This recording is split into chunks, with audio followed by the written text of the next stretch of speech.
नमस्कार दोस्तों, हम यह तो जानते हैं कि जब हम लोन लेते हैं तो उसे ब्याज समेत समय पर चुकाना होता है और अगर ऐसा नहीं कर पाते तो ब्याज कई गुना और बढ़ जाता है। फिर चाहे वो होम लोन हो या पर्सनल लोन या स्टूडेंट लोन। ऐसे में अगर कोई ऐसा लोन मिलने लगे जिसे आप बैंक से ले तो सकें मगर उसे देने का कोई संकट ना हो तो कोई भी खुशी से झूम उठेगा। बेशक आपको सुनकर यकीन ना हो, पर अमेरिका में इस तरह के लोन की व्यवस्था है जिसे लेने के बाद वापस चुकाने की अधिक सिरदर्दी नहीं होती। कई बार तो सरकार इस तरह के लोन को माफ भी कर देती है।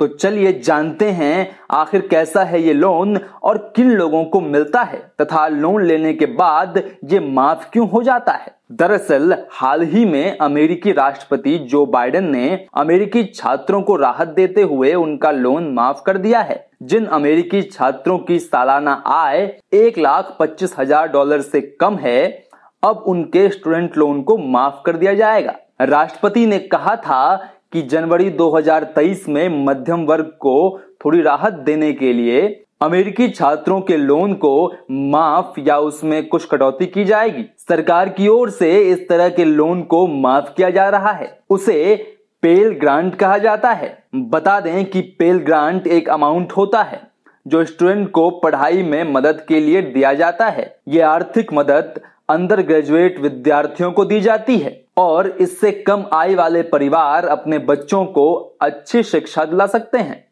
ये सामान्य लोन की तरह नहीं होता है, इसकी अलग व्यवस्था होती है। एक रिपोर्ट के मुताबिक इसे एक तरह से वापस चुकाने की जरूरत नहीं होती है। आंकड़ों के मुताबिक साल 2020 में $27 बिलियन मदद के लिए दिए गए थे, जिसका फायदा 6.3 मिलियन लोगों को मिला था। इस व्यवस्था में पेल ग्रांट में $6895 की मदद प्रति वर्ष के हिसाब से मिलती है। यह अमाउंट छात्रों की कॉलेज की फीस, परिवार की कमाई, फुल टाइम पढ़ाई, पार्ट टाइम पढ़ाई आदि के आधार पर तय होता है। इसके लिए अप्लाई करना भी आसान होता है। पेल ग्रांट के लिए फ्री एप्लीकेशन जमा करना होता है और इसका काम फाफसा की ओर से किया जाता है। इसे प्राप्त करने के लिए कुछ शर्तें हैं जिनका पालन करना अनिवार्य होता है। जिन परिवारों की आय $60,000 से कम होती है उन्हें ये लोन दिया जाता है। इसमें बड़ी संख्या में ऐसे लोग हैं जिन्होंने ये अमाउंट चुकाया ही नहीं है।